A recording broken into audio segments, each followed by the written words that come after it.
Today, I will guide you on how to attain an aesthetically pleasing body using these 10 exercises that don't require weights or gym equipment. I understand that many of you lead lifestyles that may not allow regular visits to the gym, and purchasing your own gym equipment might not be feasible either. However, the reality is that you don't need to stretch your budget for an aesthetically pleasing body. Instead, your own body weight will play a significant role in this process. It is indeed possible to build lean muscle mass without the need for weights or equipment. Moreover, this approach provides additional benefits including increased strength, improved flexibility, enhanced mobility, and reduced body fat, to name just a few. Stay tuned until the end as I will share an expert tip that will enhance your results and, more importantly, help you avoid the dreaded fitness plateau. Number 1. Jump squat. Aim for 4 sets of 8 repetitions. The jump squat is an intense exercise, so you may want to train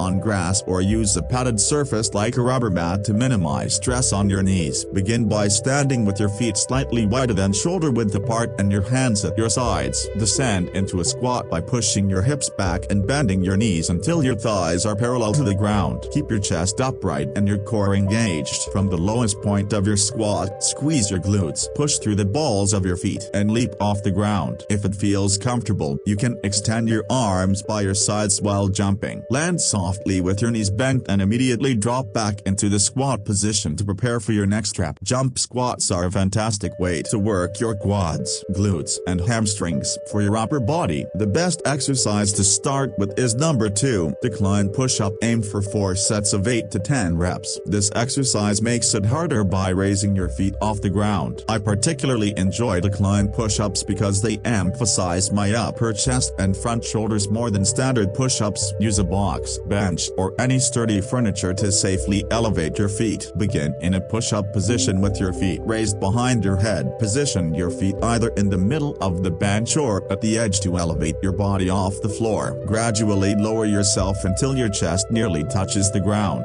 Feeling your muscles tense, hold this position for a second, then push back up by engaging your pecs and squeezing your chest as you return to the starting position. While decline push-ups target the chest, they don't engage the abs, so an excellent way to focus on your abdominals is through V-ups, which I'll explain shortly. Number 3. Table row. Aim for 4 sets of 12 to 15 reps. If you don't have access to a pull-up bar, don't worry, a sturdy table will suffice. Just ensure the table is robust enough to avoid breaking or tipping over. Table rows are ideal for strengthening your upper body and developing muscle. To begin, lie underneath the table with bent legs and your feet flat on the floor. Grasp the edge of the tabletop with both hands. Position slightly wider than shoulder width. Pull your body off the ground, lifting your chest towards your chin while retracting your shoulders towards your feet. Now, bend your arms to pull your body upward toward the tabletop. Raise yourself safely to the tabletop. Straighten your arms and then slowly lower your body back to the starting position with control. Number 4. Backward lunge. Perform 3 sets of 10 repetitions for each leg. Backward lunges are versatile and low impact, making them an excellent exercise for developing strong thighs and glutes, bringing you closer to your aesthetic goals. To execute a backward lunge, begin by standing tall with your feet hip-width apart. Take a large step backward and lower your body toward the ground. Your legs should form a 98 degrees angle at the bottom of the lunge. Push back to the starting position and repeat for as many reps as desired. Similar to backward lunges, the next squat variation, known as the single leg squat, is great for sculpting an aesthetic physique, specifically targeting your quads, glutes, and hamstrings. Number 5. Single leg squat. Aim for 3 sets of 3 to 8 reps for each leg, often referred to as a pistol squat. This exercise is impressive in both appearance and execution, helping to improve your balance and flexibility while strengthening your quads and other vital running muscles. To perform a single leg squat, start by standing on your right foot, raising your left leg, and holding it out straight and slightly forward. Alternatively, you can bend your knee and keep your left leg lifted. You may place your arms either at your sides or extended in front for balance. Keep your core engaged and your torso upright throughout the movement. Start by pushing your hips back as you lower into a squat, ideally going low enough that your hips are parallel to the ground. Squeeze your glutes as you push through your right foot to return to a standing position, aiming to keep your left leg elevated between repetitions. Number 6. planks, V-ups, while sit-ups are beneficial. V-ups are more challenging and effective. Also known as a jackknife, this exercise is excellent for burning your abs. To execute a V-up correctly, lie on your back with your arms extended above your head, legs straight and feet together. Point your toes and engage your core to lift your feet about 6 inches off the floor. Engage your core again to simultaneously lift your torso and legs, forming a V shape with your body. Keep both arms and legs straight while you lower your body back down to the floor, ensuring your arms are extended above your head and your feet are still elevated. Of course, I must mention the classic plank exercise. A great plank variation for achieving your body goals is the number 7 up-down plank. Aim for 2 to 3 sets of 8 to 10 reps. The up-down plank is one of the best exercises that require no equipment, targeting multiple muscle groups while boosting your heart rate. To start, position yourself in a plank on an exercise mat with your palms flat, arms straight and hands below your shoulders. Brace your core as you lower your left elbow down to the floor, followed by your right elbow. At this point, you should still be in a plank position, supporting your weight with your elbows. Pause briefly before pressing your left palm into the ground and rising back up to a high plank position. As part of developing an aesthetically pleasing body, it's important to reduce belly fat. A diet rich in protein is the best way to shed fat while building muscle, but I'll cover those meal options soon. Number 8. Reverse crunch. Aim for 3 sets of 12 to 15 reps. The reverse crunch targets the entire length of the six-pack muscles, engaging the deep lower abs on the external obliques. This exercise is safe as it doesn't place your spine in a flexed position. To perform a reverse crunch, lie on your back with your hands at your sides. Lift your knees so that your thighs and calves create a 90-degree angle, keeping your calves parallel to the floor. Then, lift your hips and draw your knees toward your chest. Maintain this position before slowly returning to the starting point and repeating for as many reps as desired. We shouldn't neglect the lower back, so here's exercise number 9. Rotating side plank. The rotating side plank is essential for building stronger, more defined abs and obliques. It merges a traditional side plank with rotation, enhancing your balance, toning your waist, and strengthening your core. Begin by lying lengthwise on an exercise mat, placing your right forearm firmly on the floor with your elbow directly under your shoulder, and your forearm parallel to the short edge of the mat. Extend both legs and lift your hips, stacking your feet on top of each other for balance on your right arm. Slowly rotate your torso to open up your chest, pointing your left hand toward the ceiling while keeping your spine neutral and your core engaged. Lower your hand to rotate towards the ground, reaching your left hand under your torso toward the back edge of your mat. Unwind your torso to open your chest again, pointing your left hand toward the ceiling. The variety of planks is one of the best features, and my favorite is the rotating side plank. I really appreciate the burn it provides. Comment with your personal favorite below. Number 10. Back extension. Perform 2 to 3 sets of 10 to 12 reps. The back extension is an isolation exercise primarily targeting your lower back, contributing to your overall aesthetic goals. It's a low-impact exercise yet activates the same muscle groups that more intense movements do. To carry out a back extension without equipment, lie on your stomach in a comfortable space, placing your hands behind your head with your fingers linked. Squeeze your shoulder blades together, then raise your chest off the floor by contracting your glutes and lower back. Pause for a moment at the peak of the movement while continuing to engage your lower back muscles. Then lower your chest back to the floor by relaxing the contraction in your glutes and lower back. For those who have stuck around until the end, here's my secret tip that will refine your entire workout routine. Embrace progressive overload. Muscles grow when challenged, but once your body adapts to your workout and becomes comfortable, muscle growth halts. This is where progressive overload comes into play. In essence, progressive overload occurs when added stress is applied to your body, helping to break down muscle fibers repeatedly, thus enhancing muscle growth. Increasing muscle mass ultimately pushes your muscular and skeletal systems to new limits. You can apply progressive overload by modifying various aspects of your workout, such as the duration, number of rest periods, frequency, or the amount of weight lifted. This concept of progressive overload is not confined to just resistance and strength training. I also incorporate it into my aerobic activities like running and cycling. If you feel that your body has adapted to the resistance of your workouts and is no longer yielding the same significant results as before, it's time to embrace progressive overload. Trust me, this strategy will definitely work for you. Now that you have mastered the exercise aspect, let's move on to your nutrition. You can work out as much as you want, but the outcomes will not be as impressive unless you combine it with meal planning. With that in mind, be sure to check out the next video to discover some fantastic meals that can help you achieve an ultimate aesthetic physique.